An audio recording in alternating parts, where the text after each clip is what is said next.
아이가 좋아하는 일을 아주 잘할 수 있게 해주는 마법의 물건이 있다면 어떨까요? 예를 들어 마법의 연필이 있어서 시험을 볼 때마다 100점을 맞을 수 있다면, 또는 마법의 축구화가 있어서 연습하지 않아도 누구보다 축구를 잘할 수 있다면, 대부분의 아이들은 기쁘게 그 마법을 선택할 것입니다. 부모인 우리도 처음에는 우리 아이에게도 그런 행운이 있었으면 좋겠다는 생각을 할지도 모르겠습니다. 오늘 소개해드릴 그림책 민서와 함께 춤을은 바로 이런 상상에서 시작됩니다. 주인공 민서는 춤추는 것을 정말 좋아합니다. 하지만 춤을 너무 못해서 친구들 앞에서는 한 번도 춤을 춰본 적이 없습니다. 그러던 어느 날 신기한 노란 구두를 발견하게 됩니다. 이 구두를 신기만 하면 어떤 춤이든 완벽하게 출 수 있습니다. 민서는 자신도 믿기지 않을 만큼 멋진 춤을 추고, 친구들은 놀라움과 부러움의 눈빛으로 민서를 바라봅니다. 그동안 꿈꿔왔던 모습이 눈앞에서 이루어진 것입니다. 그런데 이야기는 우리가 예상하지 못한 방향으로 흘러갑니다.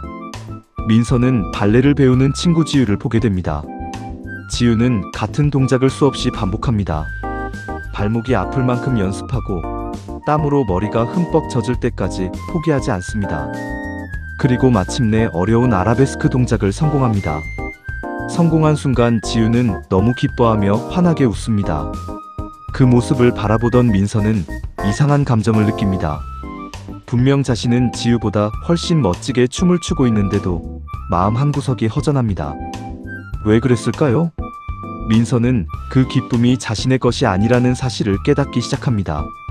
자신은 노력하지 않았습니다. 넘어지지도 않았고 실패하지도 않았습니다. 그냥 노란 구두가 춤을 추게 해주었을 뿐입니다. 그래서 아무리 완벽한 춤을 춰도 진짜 기쁨은 생기지 않았던 것입니다. 결국 민서는 큰 결심을 합니다. 노란 구두를 버립니다. 처음 읽는 아이들은 이 장면에서 깜짝 놀랍니다. 그렇게 소중한 구두를 왜 버렸을까 하고 말입니다. 하지만 민서는 알고 있었습니다. 조금 서툴더라도 자신의 힘으로 배우는 춤이 훨씬 소중하다는 것을 말입니다. 이 책을 읽다 보면 자연스럽게 세계적인 발레리나 강수진의 이야기가 떠오릅니다. 많은 분들이 강수진의 발 사진을 보셨을 것입니다. 발가락은 굳은 살로 뒤덮여 있고 오랜 연습 때문에 많이 변형되어 있습니다. 처음 보면 안쓰러울 정도입니다. 그런데 사람들은 그 발을 아름답다고 말합니다. 그 발에는 수십 년 동안 흘린 땀과 눈물, 그리고 포기하지 않았던 시간이 모두 담겨 있기 때문입니다. 민서도 바로 그 가치를 깨달은 것입니다. 쉽게 얻은 결과는 잠시 기쁠 수 있습니다. 하지만 오래 남지 않습니다. 반대로 어렵게 얻은 결과는 과정이 힘들수록 더 큰 자부심으로 남습니다. 우리는 아이에게 좋은 결과를 만들어주고 싶어 합니다. 넘어질까봐 먼저 도와주고, 실패할까봐 대신 해결해주고, 조금이라도 쉬운 길을 만들어주려고 합니다. 하지만 혹시 아이가 가장 소중하게 느껴야 할 기쁨까지 대신 가져가고 있는 것은 아닐까요? 아이는 스스로 해냈을 때 가장 크게 성장합니다. 비록 시간이 오래 걸리고 서툴더라도 자신의 힘으로 만들어낸 결과는 누구도 대신 줄 수 없는 자신감이 됩니다. 이 책을 아이와 함께 읽으신다면 마지막에 꼭 이런 질문을 해보시면 좋겠습니다. 민서는 왜 노란 구두를 버렸을까? 너에게도 마법의 물건이 생긴다면 사용할 것 같니? 열심히 노력해서 해냈던 일이 있었니? 그때 어떤 기분이었어?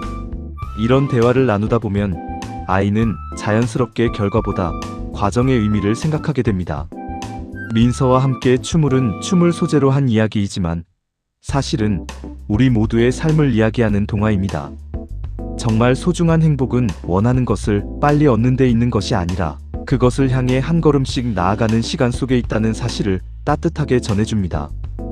혹시 오늘도 우리 아이에게 조금 더 쉬운 길만 만들어주려고 애쓰고 계셨다면 이 책을 함께 읽으며 아이가 스스로 노력하는 기쁨을 믿어주는 부모가 되어보시는 것은 어떨까요? 어쩌면 그 믿음이 아이에게 줄 수 있는 가장 큰 선물이 될지도 모르겠습니다.